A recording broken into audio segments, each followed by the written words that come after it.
Baby, busin mo yung pagkain mo ah. Hmm?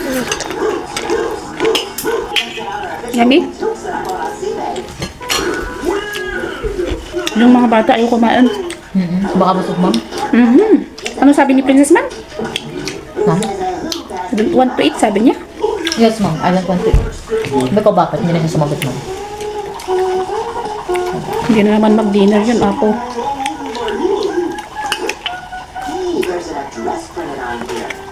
Hindi yata nag-shawarma si Princess. Mag-shawarma, ma'am? Nakalahati na. Ako na hindi na ako nag-shawarma. Kaya, tapos hindi siya kakain. Kalahati lang pala ang naubos niya. Mas, ma'am. Talaga si Princess talaga. Baka gusto siya din, ma'am. Sa school. Buti pa si Raymart. Hindi ko tinatawag pagkakain. Sino, ma'am? Ito. Am-am, wala nalatang. Lagi nga siya nauna, ma'am, no? Lagi siya pag naghahain ka, nandyan na siya. Very good. Yung dalawa, wala. Kakain sila. Pag gutom, pero pag hindi sila kumakain. Kain na nila.